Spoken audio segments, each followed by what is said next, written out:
Morning, everybody, and thank you for joining us this morning on Be Inspired. Be Inspired is a video series of interviews I've been doing, celebrating and featuring women that are making a difference with their gifts and their talents to help others live better. And it is my joy this morning to introduce you to Sarah Kendrick. We met, I think it's probably just been a few months ago. And I think that this is going to be so exciting for all of you to hear how she is helping others. I know that I'm very excited to be working with her and looking forward to having you meet her. So Sarah, welcome and tell us a little bit about yourself. Thank you, Liz. I'm very excited to be here and I'm very grateful for the opportunity. So thank you.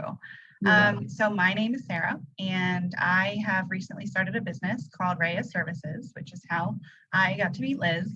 But originally, I'm from Ohio. I'm not even an Indiana girl, although I've been here for about 15 years now. So I think maybe that makes me count. Mm-hmm. So I grew up in Ohio with a very large redheaded family, which was fun.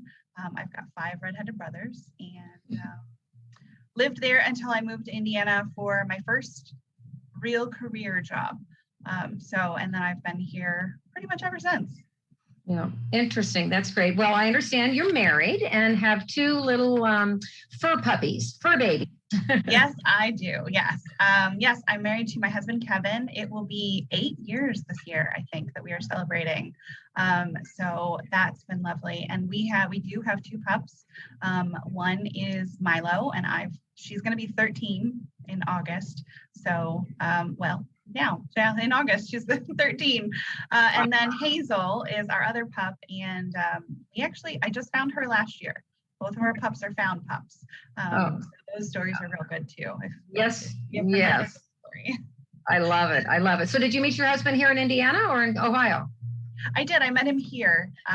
He was one of the first people that I met initially, and we were friends for a lot of years.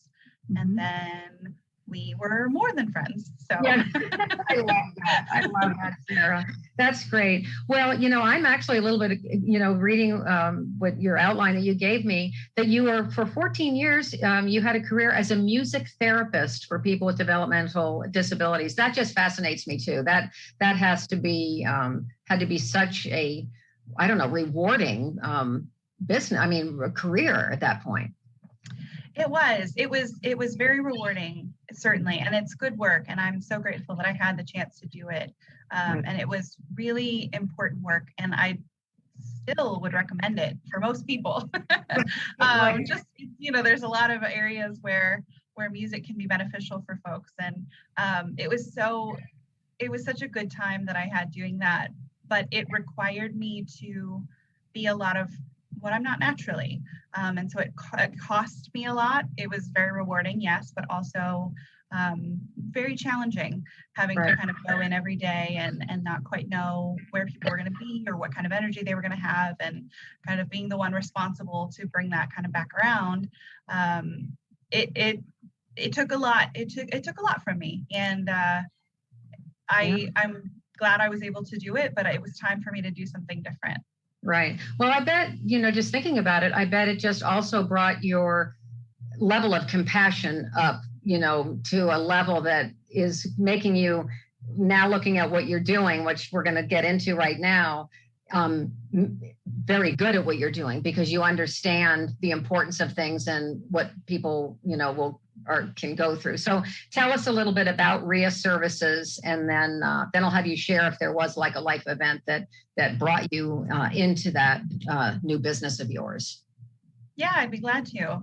So Rhea Services stands for Relief, Healing, Empathy, and Advocacy. And that is how I hope to serve everybody that I work with. So there are 2 main ways that I work with people. The original plan, my original idea was that I would help families finalize a loved one's estate after they've passed away. So providing some administrative support in doing some of the work of,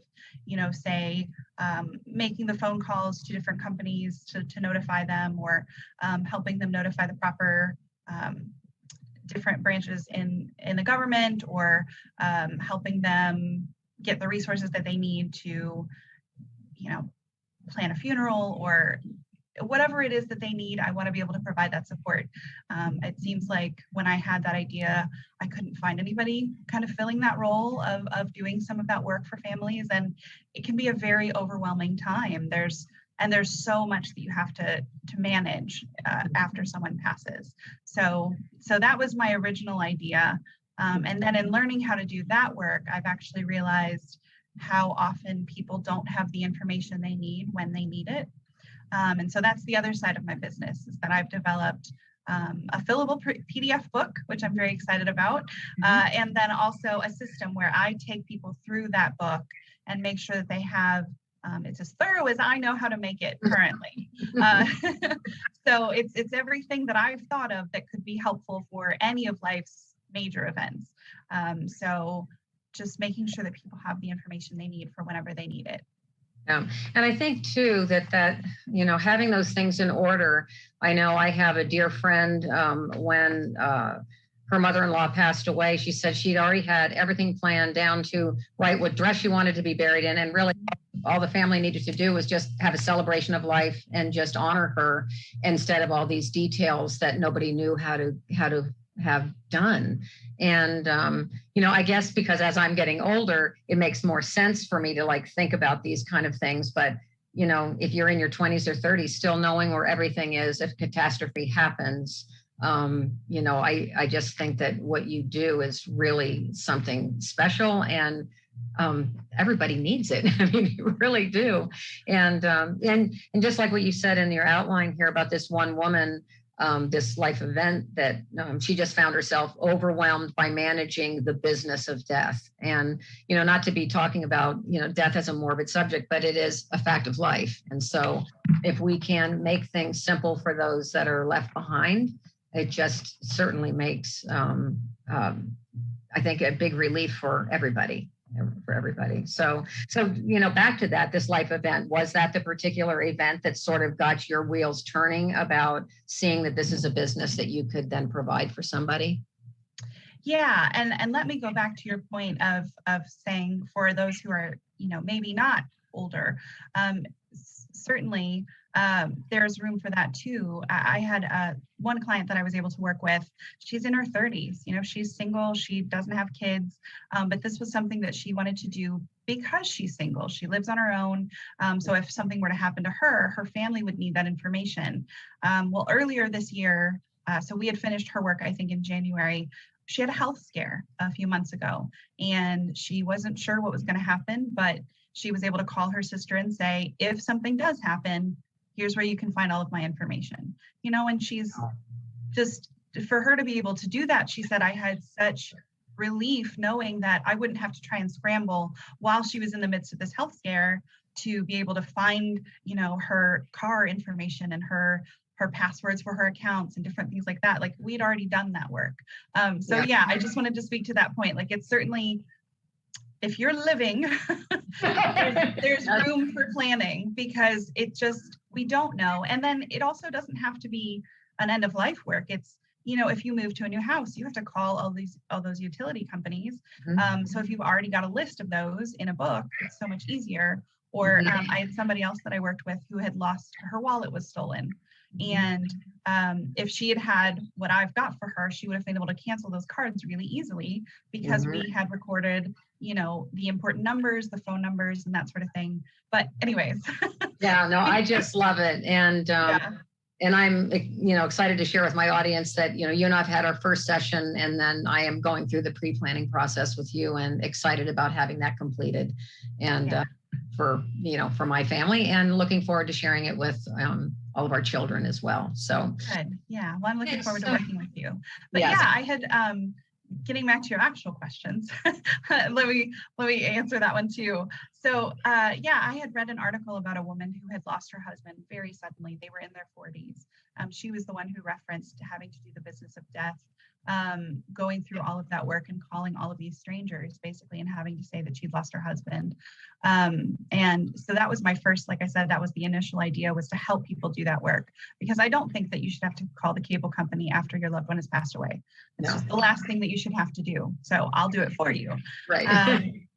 But the other thing that happened was we actually lost my grandma last May, shortly after I'd had this idea, and was kind of looking into how one would even do that work, because it was new to me. And in losing her and seeing how much I was able to help my family, it really solidified that this was a good idea. This was a good work that I could do. I could both help people in that end of life stage and then also be prepared for whatever may come. Yeah.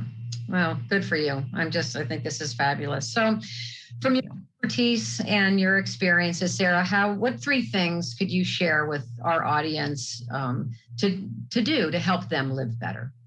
Yeah, and I had to really think about it because I'm like, there's so many things. But there are a couple of really important points that I think are, those ones we can kind of start to work on now. So obviously, I am a big proponent of having a plan for life.